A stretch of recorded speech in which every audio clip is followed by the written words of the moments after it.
Écoutez de quelle manière ce soir, c'est la surprise de la soirée, Donald Trump s'en prend vertement à Vladimir Poutine en disant, je cite, « Poutine ne dit que des conneries ». Écoutez dans le texte original.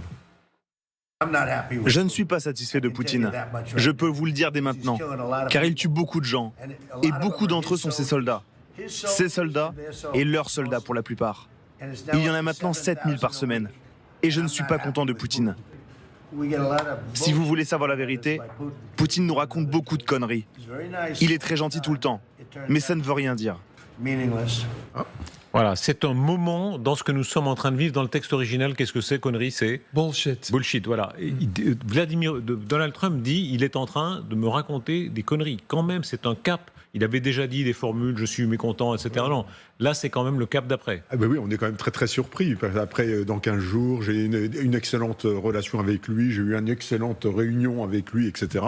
Eh bien, là, pour la première fois, il parle un langage de vérité. Et puis, je crois que le mâle alpha doit être un petit peu vexé de s'être fait lanterner pendant toutes ces semaines-là. Alors maintenant, j'aimerais bien voir la post-combustion. Qu'est-ce qui se passe derrière, hein? C'est pas le tout de faire du déclaratoire. Maintenant, on veut... Alors, il a parlé de patriotes pour les Ukrainiens. Il faudrait maintenant savoir quelle va être sa réaction, globalement, pour aider l'Ukraine dans cette guerre. Est-ce que ça dit quand même la tension qui est en train de monter? C'est-à-dire, on voit beaucoup de commentateurs qui sont étonnés eux-mêmes, qui disent, on pensait que Poutine allait adoucir les choses, profiter de l'occasion, et c'est pas du tout ce qui se passe. Oui, parce que on a le sentiment que Poutine a considéré que Trump allait se désintéresser de ce sujet. Et donc, effectivement, il a accentué la pression militaire sur l'Ukraine. Or, alors, il faut être infiniment prudent, parce qu'avec Donald Trump, ça tourne presque aussi vite que le vent à Marseille. Mais là, si effectivement, il dit « je ne suis pas satisfait de Poutine », eh bien, est-ce que finalement,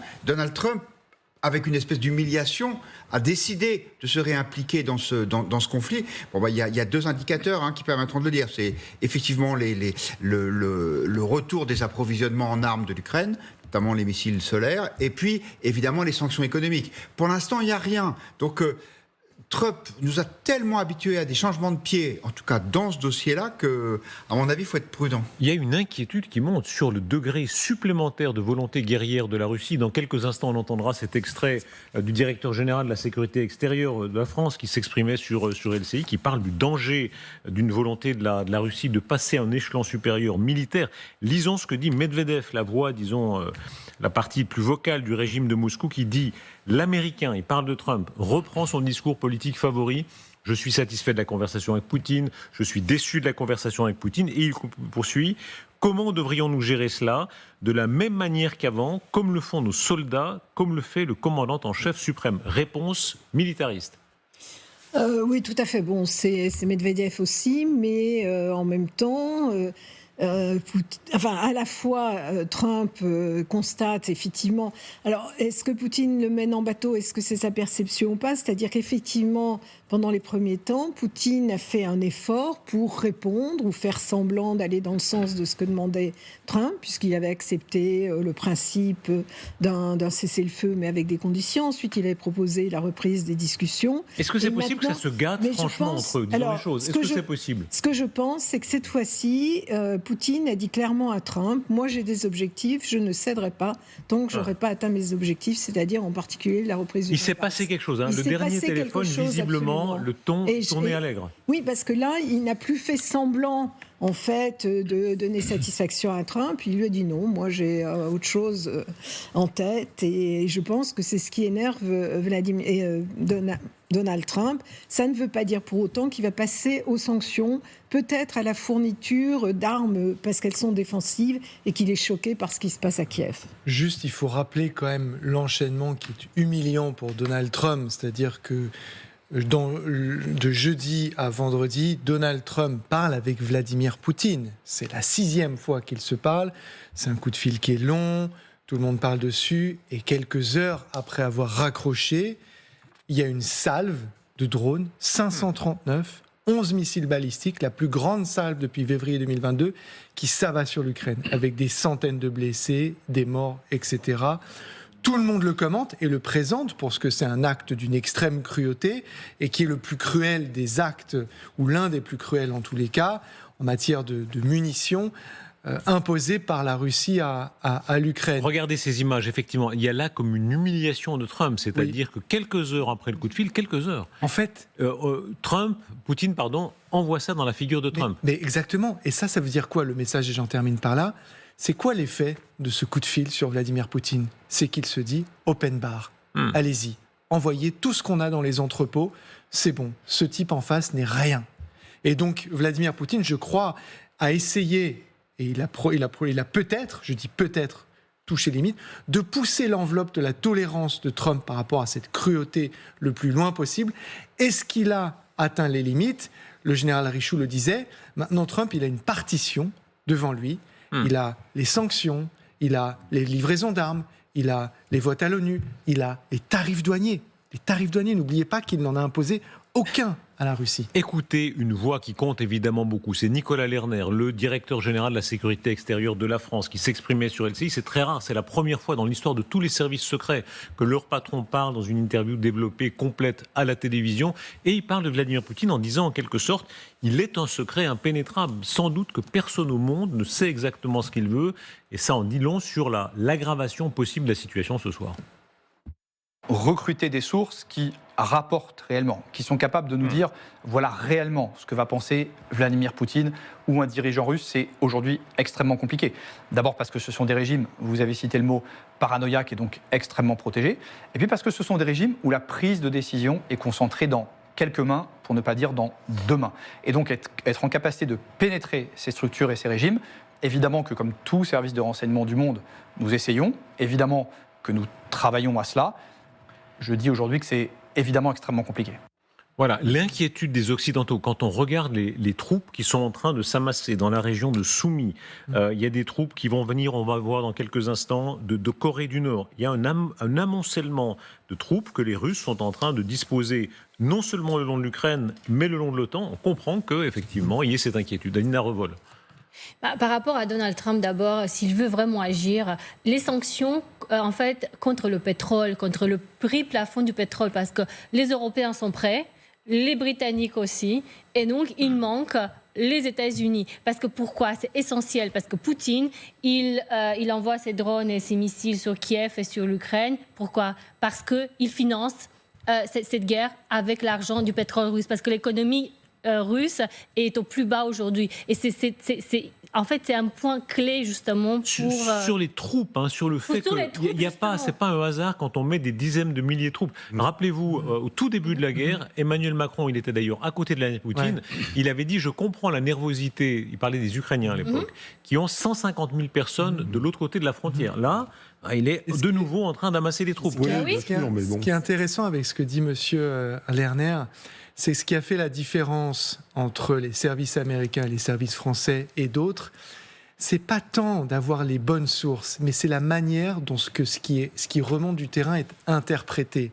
Et c'est aussi, et d'ailleurs c'était vraiment absolument passionnant de l'entendre sur ce sujet, sur la différence entre la manière dont les Britanniques, les Israéliens, les Américains, les Français travaillent, c'est que là, il ne faut pas refaire les mêmes erreurs. C'est-à-dire qu'à partir du moment où on a ces signaux et on a un Vladimir Poutine qui a la main sur le cœur, dit « Moi, envahir l'Ukraine, jamais ». Parce que c'est ça qu'Emmanuel Macron va entendre. Sergueï Lavrov, rappelez-vous, qui jurait qu'il n'allait pas envahir l'Ukraine. On en voit le résultat. Donc maintenant, on voit ces troupes qui s'amassent. Les Ukrainiens le hurlent à juste titre partout. Donc, nous a rejoint une personne qui connaît très bien les services secrets, Vincent Nouzy. Vous êtes journaliste d'investigation, spécialiste de l'espionnage. Vous signez Les Tueurs de la République, assassinats et opérations spéciales des services secrets. On reparlera dans quelques instants de ce qu'a dit Nicolas Lerner, notamment sur les éliminations physiques. On appelle ça maintenant, pour être poli, les entraves physiques. C'est beaucoup plus élégant de dire ça. On tue des gens, mais enfin, on neutralise, on neutralise, c'est très bien. Quoi qu'il en soit, est-ce qu'il y a des taupes au Kremlin? Est-ce qu'il y a, selon vous, est-ce que la DGSE et les autres services ont au Kremlin des taupes capables de dire, voilà, sans doute que c'est en train de se préparer? Franchement, on ne peut pas être dans la tête de Vladimir Poutine. Comme il prend ses décisions à peu près tout seul et qu'il est entouré que des Siloviki, des hommes du système de sécurité russe, il n'écoute que les gens qui lui rapportent ce qu'il veut bien entendre, sur le modèle stalinien. Donc même si on a le numéro 3, si on a une source qui est le numéro 3 des services russes, ça ne sert pas à grand-chose. Ce que va décider Vladimir Poutine, sauf à bien écouter ce que dit Nicolas Lerner sur la matrice idéologique de Poutine, sur la manière dont les idéologues, tous les gens qui entourent Poutine, ont des éléments de langage de plus en plus ancrés en eux, dont ils sont eux-mêmes convaincus, qui les conduisent à cette paranoïa de plus en plus aiguë. C'est pour ça que le risque est plus grand. Après, effectivement, on pourrait aussi, par rapport aux propos de Trump qui estime que Poutine dit beaucoup de bêtises, on pourrait penser que Poutine lui réponde exactement la même chose. Sous-entendu, vous pouvez parler, dire n'importe quoi. Moi, en tout cas, j'ai une réalité géopolitique et militaire, j'ai des objectifs et je vais continuer de les poursuivre. Ces troupes massées, regardez ce que dit la télévision russe. Il ne s'en cache pas. Hein. La Russie, de façon tout à fait transparente, dit oui, nous sommes en train d'amener toujours plus de troupes. À quoi serviront-elles? Regardez. Les soldats passent dans ce marais. Ce sont les seuls chemins. Ils l'empruntent tous les jours, voire plusieurs fois, notamment pour amener des provisions, évacuer les blessés. Il y a beaucoup de blessés. Là, c'est la frontière, symbolisée par ce fil. Nous sommes du côté de Soumy, pas besoin de passeport. Les soldats s'efforcent d'évacuer les blessés des positions de combat. L'ennemi le sait, le voit et frappe doublement. Guillaume Roquette, la Russie montre de plus en plus. On n'est pas dans le cas de figure où précédemment, parfois, elle cachait ce qu'elle disait, elle niait. Non, elle se montre agressive, elle l'assume absolument. Oui, je pense qu'il faut bien distinguer deux fronts, à la fois militaires et médiatiques. D'abord, le front ukrainien, où là, il est clair que Vladimir Poutine essaie de mettre une pression maximum pour conquérir les parties d'Oblast qu'il n'a pas encore. Et puis, les troupes qui sont massées plus au nord, près des pays baltes. Et là, je pense que, compte tenu du bruit et de la publicité que le régime de Poutine donne à ce déploiement, c'est peut-être une sorte de piège pour les Occidentaux, c'est-à-dire de les focaliser sur ce qui se passe à cette frontière avec l'OTAN pour pouvoir, j'allais dire tranquillement, mener la guerre en Ukraine. Regardez quand même, non seulement il y a 50 000 soldats russes dans cette région de Soumy, il va y avoir encore beaucoup plus d'hommes puisque ce sont les Nord-Coréens. Les images sont incroyables, ce sont les images de Kim Jong-un, le dictateur nord-coréen, qui a, semble-t-il, l'arme facile, sans doute sa sensibilité extrême qui s'exprime, quand on sait à quel point c'est un régime dictatorial et brutal. Regardez cette scène. Il était là, alors c'était le moment où il pleurait, entre guillemets, les soldats nord-coréens qui sont tombés en combat quand ils les ont envoyés dans la région de Koursk. Et la Corée du Nord s'apprête à tripler le nombre de ses troupes combattant pour la Russie sur les lignes de front avec l'Ukraine. Ils veulent envoyer, ils le disent, 25 000 à 30 000 soldats supplémentaires.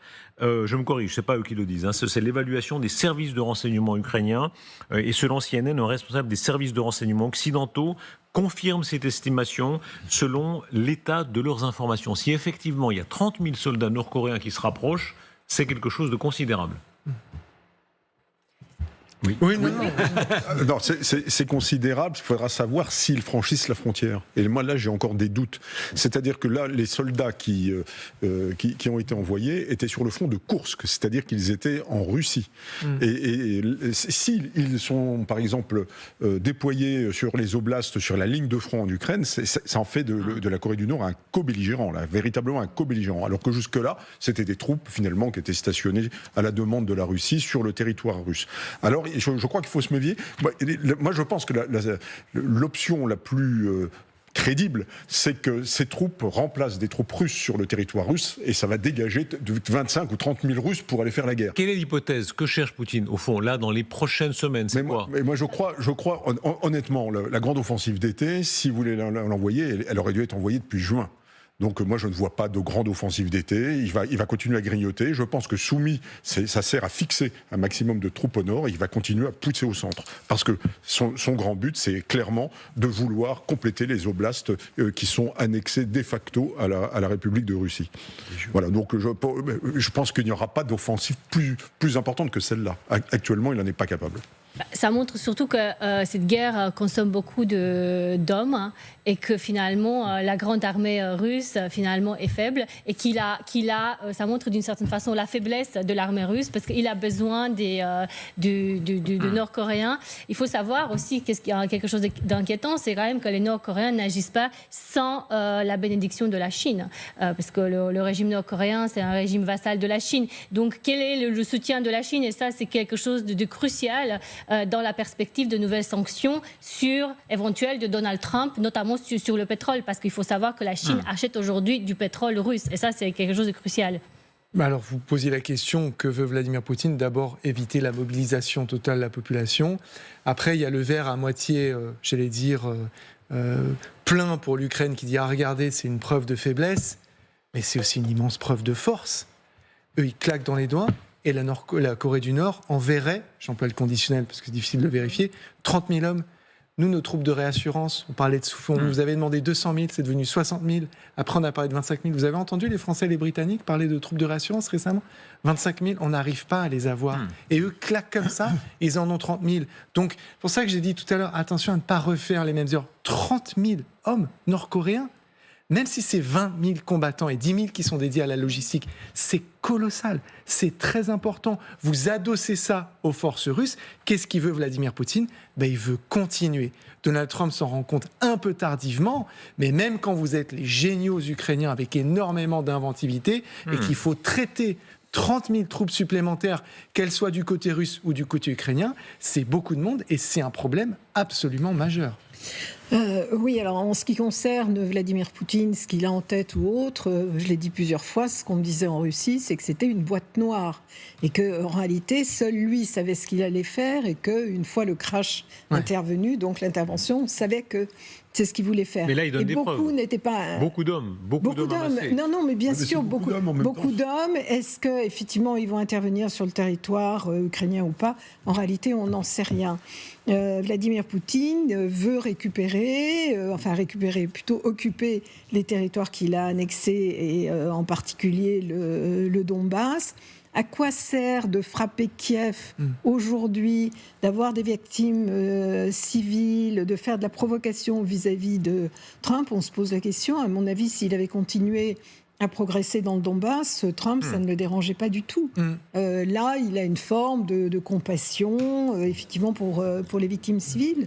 Mais ça paraît un petit peu aberrant de ce point de vue. L'équilibre des forces en termes d'hommes, en termes militaires, on voit que les uns et les autres sont très aguerris, très considérables. Ce sont deux grandes armées maintenant. Il faut diminuer ni l'une ni l'autre. C'est des armées entre 7 et 900 000 hommes. C'est énorme. À l'échelle de l'Europe d'aujourd'hui, c'est colossal. À l'échelle de l'Europe aujourd'hui, à l'échelle du front, c'est pas assez. Oui. Je veux dire, le front français allemand, il faisait 800 km. Mais attendez, il y avait 5 à 7 millions de soldats. Bien sûr, mais par rapport à ce que peuvent mobiliser aujourd'hui 700 000, 900 000 hommes. Nous, on a 200 000 hommes dans l'armée française avec l'armée de l'air et la marine. Alors vous voyez bien, et la force d'action terrestre, c'est de 77 000 hommes en France. Alors vous voyez bien que quand vous avez une armée même ukrainienne qui a 700 000 hommes, ça commence à être beaucoup.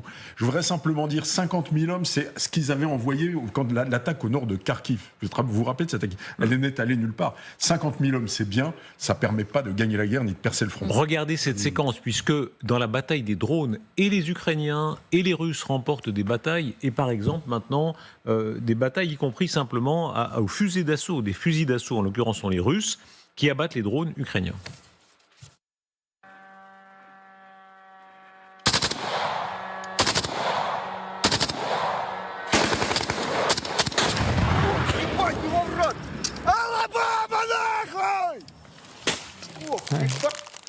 Général Richoux, la capacité et des Russes et des Ukrainiens de se refaire très vite en matière d'hommes, on l'a vu, et en matière de drones. La production de drones dans les deux camps est en train de monter en flèche. 4 millions vraisemblablement dans les deux camps et vraisemblablement plus. Vladimir Poutine a dit récemment qu'il allait encore augmenter sa production. Donc c'est vraiment, ils font un effort des deux côtés sur les drones. Donc il y a les drones, donc il y a drones de reconnaissance, drones finalement de bombardement, drones qui peuvent lancer des missiles. Et il y a les drones destructeurs de drones. Donc les drones, ils sont servis vraiment à toutes les sauces aujourd'hui, et c'est véritablement ce qui dimensionne la guerre. Est-ce qu'il est possible que Trump, voyant tout ça, parce que c'est quand même très impressionnant, il imaginait, il faut dire ce qu'il y a beaucoup de commentateurs imaginaient avec lui que ça allait au moins diminuer, qu'il y aurait au moins un cessez-le-feu. Rien de tout ça. C'est le contraire qui se produit. Est-ce que Trump peut dire, alors je me débarrasse de tout ça, que les Européens se débrouillent avec leur guerre sur leur continent? Je pense que le risque existe, mais que ce serait pour Trump un camouflet.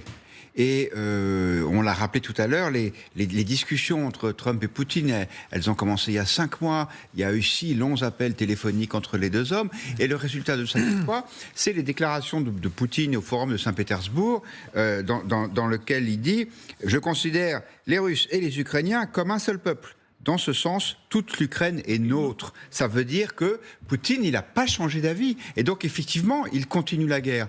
Donc, de deux choses l'une. Ou bien les Américains mettent toutes leurs forces, j'allais dire à nouveau, du côté ukrainien, y compris dans des sanctions économiques, ou bien la guerre est repartie pour de longs mois, voire peut-être de longues années.